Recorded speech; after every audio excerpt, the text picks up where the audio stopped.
staring at his singed eyebrows in the mirror. "Why me?" he whispered to the empty room. "Why is it always me?"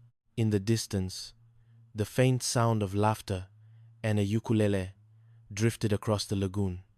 The pirates of Taratupa were still in business, and as long as McHale was at the helm, the navy would never be the same. The Pirates of Taratupa. The Administrative Apocalypse of Quinton McHale. Prologue. The Humidity of Madness. The South Pacific sun was not merely a celestial body, it was a personal enemy. On the island of Taratupa, the heat didn't just radiate, it vibrated, turning the air into a thick, salty soup that tasted of diesel fumes, rotting jungle vines, and the desperate, unfulfilled dreams of men in khaki. In the center of this sweltering purgatory sat the administrative office of Captain Wallace B. Binghamton. To the Navy, he was a commander. To his men, he was Old Lead Bottom. To himself, he was a tragic hero, trapped in a slapstick tragedy, surrounded by a crew of pirates who treated the United States Navy regulations as a collection of light suggestions rather than law. Binghamton stared at the phone on his desk as if it were a venomous snake. His stomach acid, a volatile substance that he frequently claimed could start a diesel engine in a pinch, was currently reaching a rolling boil. "Wow," Binghamton whispered to the empty room. "Wow, wow, wow. Garter belts." He looked at his sycophantic aide, Lieutenant Elroy Carpenter, who was standing at attention with the rigid posture of a man who had accidentally swallowed a broomstick. "Carpenter," Binghamton growled. "The nurses need garter belts. You're the supply officer. If the ladies of the medical corps need support, you don't walk, you shake a leg. You snap to it. Do you realize the weight of the world is on my shoulders?" Before Carpenter could offer a bootlicking response, the phone shrieked. Binghamton snatched it up. "Hello." "Yes, this is Captain Binghamton. Who did you expect to find? Tokyo Rose?" He listened for a moment, his face turning a shade of purple usually reserved for bruised plums. "The sinks in the Petty Officers Club are backing up?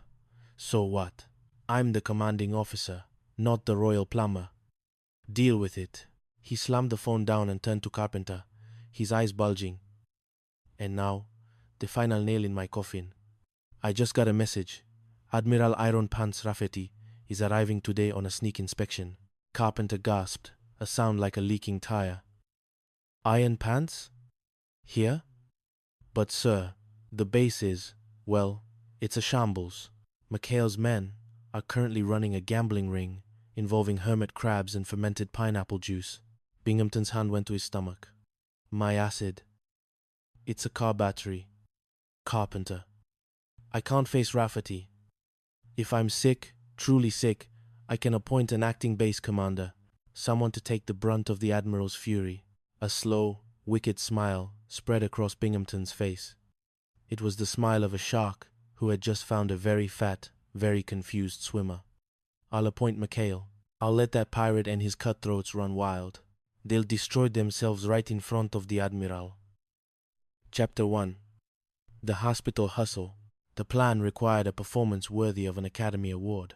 Binghamton collapsed onto his bed in the base infirmary, clutching his midsection and groaning with the practiced agony of a man who had spent years faking his way out of yard work. "I'm dying, Carpenter. Call the medic. Call anyone." "Oh, the pain." "Sir, you're doing great," Carpenter whispered, leaning in. "You look terribly sick. Like you've eaten a bad shoe." When Lieutenant Commander Quinton McHale arrived, he found a scene of total medical catastrophe. McHale, a man whose relaxed demeanor made a sloth look caffeinated, strolled in with his cap tilted back at a jaunty, non-regulation angle. Behind him trailed Ensign Charles Parker, a man whose primary contribution to the war effort was a state of constant, high-pitched anxiety. "What's the word, Captain?" McHale asked, leaning against the doorframe. "You looking for a get-well card or a priest?" "McHale." Binghamton wheezed, his eyes fluttering. "I'm in bad shape. The tests. They haven't come back, but I can feel the darkness closing in. I have to appoint an acting base commander. I was going to pick Carpenter, but he's a boob." "Yes, sir," Carpenter added automatically. "I'm a boob." "So," Binghamton continued, a glint of malice in his dying eyes. I'm appointing you, McHale. You're the acting base commander. And Parker, he's your executive officer. Parker's eyes nearly popped out of his skull. Me? Executive officer of the whole base? Oh boy, Captain, you won't regret this. I know I won't, Binghamton muttered, as the two sailors hurried out to take command. As soon as the door clicked shut, he sat bolt upright, his terminal illness vanishing instantly. Carpenter, get the binoculars. I want to see the exact moment McHale's career goes up in smoke. Chapter 2. The Garter Belt, Diplomacy. As acting base commander, McHale's first hour was a masterpiece of logistical anarchy. He took over Binghamton's office, put his feet on the desk, and authorized 3 different parties before lunch. Chief, McHale shouted into the phone, and tell the Seabees to keep their heads down during the rifle range practice. I authorized a new building right in the middle of the line of fire. Meanwhile, Ensign Parker was discovering that power was a dangerous drug. He sat at the executive desk, wearing a headset and shouting at anyone who dared to breathe. Executive Officer Parker here. What? The Arab is in the middle of the rifle range? Well, tell them to wear helmets. I'm busy conducting the business of the United States Navy. The base quickly transformed into something resembling a circus run by escaped convicts. A shindig was organized. Hula girls were smuggled in. A gambling ring was established behind the base laundry. Full speed ahead, McHale told his crew. However, the fun was cut short by the arrival of the Iron Pants himself. Admiral Rafferty's plane touched down with the sound of impending doom. In a panic, McHale's crew began a frantic Operation Clean Sweep. The Admiral is coming. Move the hula girls. Hide the booze. Where do we put the girls? The air raid shelter, McHale shouted. Stash him there. I'll steer the Admiral clear. When Rafferty stepped out of his jeep, he was met by McHale and Parker. Parker was vibrating so hard, his medals were rattling. Welcome to Taratupa, sir, McHale said, saluting with suspicious perfection.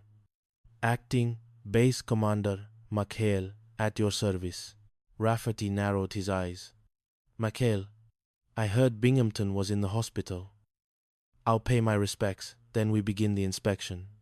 And Parker, what is that thing around your neck? Parker looked down at a stray lei he had forgotten to remove. Oh, this, sir? An old native custom, part of the, local pacification program? The inspection was a disaster waiting to happen. Binghamton, watching from the hospital, was practically vibrating with joy. Look at them, Carpenter. They're trapped. Now, I'll tip off the Admiral about the hula girls in the bomb shelter, and McHale is finished. But McHale was faster. He whispered to his crew to move the evidence. When Binghamton dragged the Admiral to the bomb shelter, screaming about harem girls and Roman orgies, they found nothing but a group of very confused sailors holding fire buckets. Binghamton, Rafferty growled, looking at the captain who was currently dressed in a borrowed seaman's uniform and screaming about girls in the laundry. You're delirious. You're suffering from combat fatigue. Get back to bed before I strip those stripes off your shoulders. Chapter 3. The Sultan and the Scams. Just as Binghamton recovered from his illness, a new crisis arrived in the form of a royal visit. The Sultan of Mirani, a man with a penchant for gold, princesses, and steering PT boats, was arriving at Taratupa. The Sultan and his 3 daughters. Binghamton briefed the crew. This is a diplomatic mission. I want everything 100% in order. McHale. I'm sending the 73 boat on a recon mission to Aku Aku. It's a deserted strip of nothing. I want you out of my hair while I welcome the Sultan. Of course, the 73 boat didn't make it to Aku Aku. They accidentally ran into the Sultan's disabled plane and rescued the royal party themselves. The Sultan was thrilled. Commander McHale, your boat. It is magnificent. I wish to steer it. Be my guest. Your Highness, McHale said, handing over the wheel. Back at the base, Binghamton was furious. The Sultan arrived, praising McHale, not the captain. To save face, Binghamton organized a grand dinner. The princesses will dance for us, the Sultan announced during the banquet. There was just one problem. One of the princesses, Siri, had snuck off with Virgil for a romantic boat ride on the PT-73